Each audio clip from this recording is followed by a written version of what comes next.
ഇന്നൊരു കേക്ക് റെസിപ്പിയാണ് കാണിക്കുന്നത്. മാംഗോ പൾപ്പൊക്കെ ചേർത്തിട്ടുള്ള നല്ലൊരു ടീ കേക്കാണ്. അതിനു വേണ്ടി 1/2 കപ്പ് പഞ്ചസാര നന്നായിട്ട് പൊടിച്ചെടുക്കണം. പിന്നെ ഇതിലേക്ക് വേണ്ട ഡ്രൈ ഇൻഗ്രീഡിയൻസ് ആണ് 3/4 കപ്പ് മൈദ, 1/4 table spoon baking powder, 1/4 teaspoon baking soda, പിന്നെ കുറച്ച് ഉപ്പ്. ഇനി നമുക്ക് 3 മുട്ട നന്നായിട്ട് ബീറ്റ് ചെയ്തെടുക്കണം. ഇത് നന്നായി ബീറ്റായി വന്നു കഴിഞ്ഞാൽ നമുക്ക് പൊടിച്ചു വെച്ച പഞ്ചസാര കുറേശ്ശെയായിട്ട് ചേർത്ത് നന്നായി ബീറ്റ് ചെയ്തെടുക്കാം.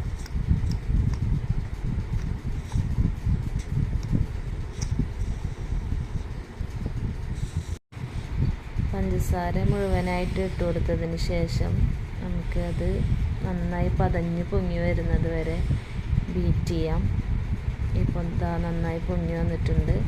ഇനി അതിലേക്ക് നമ്മൾ വാനില എസൻസും നമ്മൾ മാംഗോ പൾപ്പും കൂടെ ചേർത്തിട്ട് ഒന്നുകൂടെ ബീറ്റ് ചെയ്തെടുക്കണം. ഇത് നന്നായി ബീറ്റ് ചെയ്തതിന് ശേഷം 3 ടേബിൾ സ്പൂൺ സൺഫ്ലവർ ഓയിൽ ചേർത്ത് കൊടുക്കുന്നുണ്ട്. ഓയിൽ ഒഴിച്ചു കഴിഞ്ഞാൽ പിന്നെ ഒരുപാട് സമയം നമ്മൾ ബീറ്റ് ചെയ്യരുത്. അത് മിക്സ് ആവുന്നത് വരെ മാത്രം ഒന്ന് ബീറ്റ് ചെയ്തെടുക്കുക.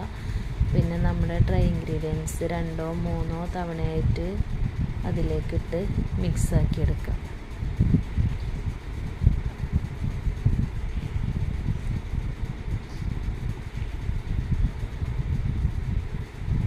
ഇപ്പോൾ നമ്മുടെ ബാറ്റർ റെഡി ആയിട്ടുണ്ട്. അത് പാനിലേക്ക് ഒഴിച്ചു കൊടുക്കാം.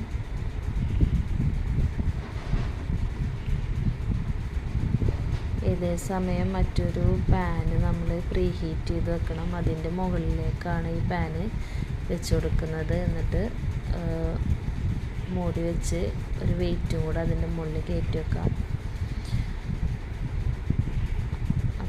ഒരു 35 മിനിറ്റ് കൊണ്ട് നമ്മളെ കേക്ക് റെഡി ആയി കിട്ടും.